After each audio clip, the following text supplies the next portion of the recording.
नमस्कार,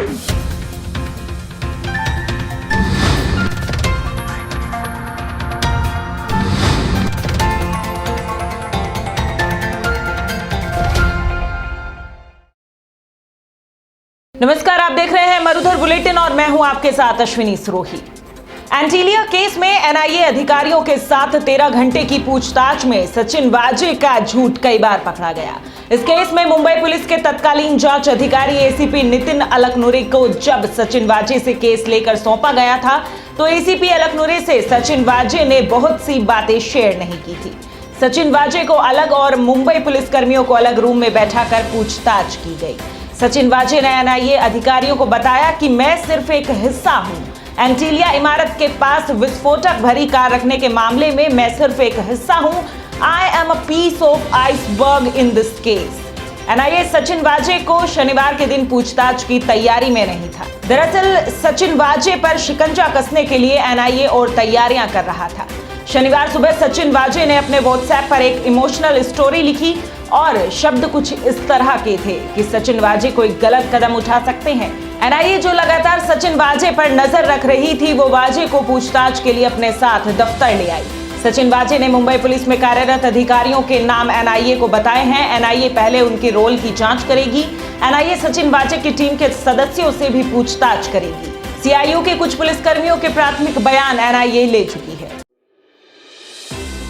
पश्चिम बंगाल की मुख्यमंत्री ममता बनर्जी आज से व्हील चेयर पर अपना चुनावी अभियान शुरू कर चुकी हैं। कोलकाता के गांधी मूर्ति में मुख्यमंत्री ममता बनर्जी के रोड शो के लिए तैयारियां चल रही थी। यहां पर सीसीटीवी कैमरे लगाए गए और पुलिस बल तैनात किया गया। ममता बनर्जी आज व्हील चेयर पर गांधी मूर्ति से हाजरा तक रोड शो करेंगी।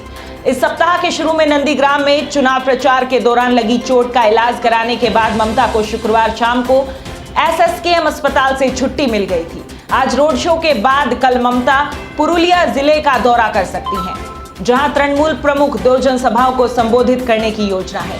एक बाघमंडी के झालदा इलाके में और दूसरी बलरामपुर के स्थतला मैदान में है। बता दें कि सीएम ममता हेलीकॉप्टर से इन सभी जिलों की यात्रा करेंगी, लेकिन वे व्हील चेयर पर बैठी रहेंगी क्योंकि उनके पैर में लगी चोट पूरी तरह से ठीक नहीं हुई है। बनर्जी को बुधवार शाम नंदीग्राम में एक चुनाव प्रचार के दौरान पैर में चोट लग गई थी। देश में कोरोना मामलों का ग्राफ तेजी के साथ बढ़ रहा है। हर दिन कोरोना मामलों की संख्या बढ़ रही है। 2.5 महीने बाद भारत में एक दिन में 25,000 से ज्यादा कोरोना केस सामने आए हैं। स्वास्थ्य मंत्रालय की ताजा रिपोर्ट के अनुसार पिछले 24 घंटों में 25,317 नए केस कोरोना के सामने आए हैं और 158 लोगों की जान चली गई है। हालांकि 16,637 लोग कोरोना से ठीक भी हुए हैं। इससे पहले 19 दिसंबर 2020 को 26,624 कोरोना केस दर्ज किए गए थे। ताजा आंकड़ों के अनुसार अब देश में कोरोना के कुल मामले बढ़कर 1,13,59,045 हो गए हैं। इनमें से 1,58,604 लोगों की जान जा चुकी है। कुल 1,09,89,897 लोग कोरोना को मात देकर ठीक भी हो चुके हैं। देश में अब एक्टिव केस की संख्या बढ़कर 2,10,544 हो गई है, यानी कि इतने लोग अभी कोरोना संक्रमित हैं। बता दें कि देश में 16 जनवरी को कोरोना का टीका लगाए जाने का अभियान शुरू हुआ था। 13 मार्च तक देश भर में 2,97,38,409 स्वास्थ्य कर्मियों, बुजुर्गों और कोरोना योद्धाओं को कोविड-19 का टीका लगाया जा चुका है। बीते दिन 15,19,952 लोगों को टीका लगा। वैक्सीन की दूसरी खुराक देने का अभियान 13 फरवरी से शुरू हुआ था। शिप्रा नदी में फरवरी मार्च में हुए विस्फोट की जांच ओएनजीसी ने शुरू कर दी है। रविवार को देहरादून से ओएनजीसी की 2 सदस्यीय टीम उज्जैन पहुंची।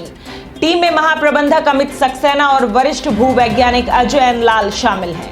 टीम ने 7 से 8 स्थानों से पानी और नदी के अंदर की मिट्टी के सैंपल लिए हैं। टीम को पानी में किसी गैस का रिसाव नहीं मिला। 15 दिन के अंदर टीम अपनी जांच रिपोर्ट उज्जैन कलेक्टर को सौंप देगी। बता दें कि भूवैज्ञानिक अजय लाल ने बताया कि अभी सैंपल लिए गए हैं। इतनी जल्दी किसी निष्कर्ष पर पहुंच पाना आसान नहीं है। जांच के बाद भी कुछ भी कह पाना संभव होगा।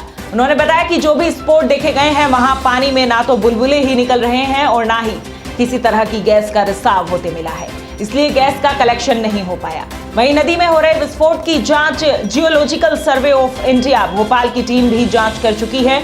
कुछ दिनों पहले ही जीएसआई की टीम ने नदी से गाद और पानी के सैंपल लिए थे। उनकी जांच रिपोर्ट अभी सार्वजनिक नहीं हुई है। पश्चिम बंगाल की मुख्यमंत्री ममता बनर्जी के पैर में लगी चोट पर अब तस्वीर साफ हो गई है। चुनाव आयोग अलग अलग रिपोर्ट के आधार पर इस निष्कर्ष पर पहुंचा है कि ममता बनर्जी पर कोई हमला नहीं किया गया। इसके कोई सबूत नहीं पाए गए हैं, यानी ममता के पैर में नंदीग्राम में जो चोट लगी थी वो एक हादसा था। बता दें कि ममता बनर्जी के जख्मी होने के मामले में राज्य के मुख्य सचिव आलापन बंदोपाध्याय, विशेष पुलिस पर्यवेक्षक विवेक दुबे और विशेश पर्यवेक्षक अजय नायक की रिपोर्ट पर निर्वाचन आयोग ने यह फैसला लिया है। शनिवार को ही घटना की विस्तृत रिपोर्ट आयोग को सौंपी गई थी। बता दें कि निर्वाचन आयोग को शनिवार देर शाम पश्चिम बंगाल के मुख्य सचिव की नई और विस्तृत रिपोर्ट मिली। इससे कुछ घंटों पहले ही विशेष पुलिस पर्यवेक्षक और विशेष पर्यवेक्षक की रिपोर्ट भी मिली थी। आज दोपहर इस पर मीटिंग बुलाई गई और मामले पर विस्तार से चर्चा की गई। चर्चा के बाद चुनाव आयोग ने बताया कि ममता पर हमले के सबूत नहीं मिले हैं। बता दें कि बंगाल के मुख्य सचिव आलापन बंदोपाध्याय ने चुनाव आयोग को अपनी नई जांच रिपोर्ट सौंप दी, क्योंकि उनकी पहली रिपोर्ट में शुक्रवार को जानकारी स्पष्ट नहीं होने की बात कही गई थी। इससे संशय बढ़ रहा था, क्योंकि तथ्यों का जिक्र तो किया गया था लेकिन घटना के कारणों का स्पष्ट ब्यौरा नहीं था। इससे ये स्पष्ट नहीं था कि आखिर घटना की असली वजह क्या है। इस बुलेटिन में बस इतना ही। तमाम बड़ी खबरों के लिए देखते रहिए मरुधर बुलेटिन। नमस्कार। हमारा ये वीडियो आपको पसंद आया हो तो लाइक और शेयर जरूर करें, और हाँ, हमारे चैनल को सब्सक्राइब और फॉलो करना बिल्कुल ना भूलें, ताकि देश और दुनिया की कोई खबर मिस ना हो। तो जुड़े रहिए हमारे साथ और देखते रहिए मरुधर बुलेटिन, क्योंकि जिसकी कोई नहीं सुनता उसकी सुनता है मरुधर बुलेटिन।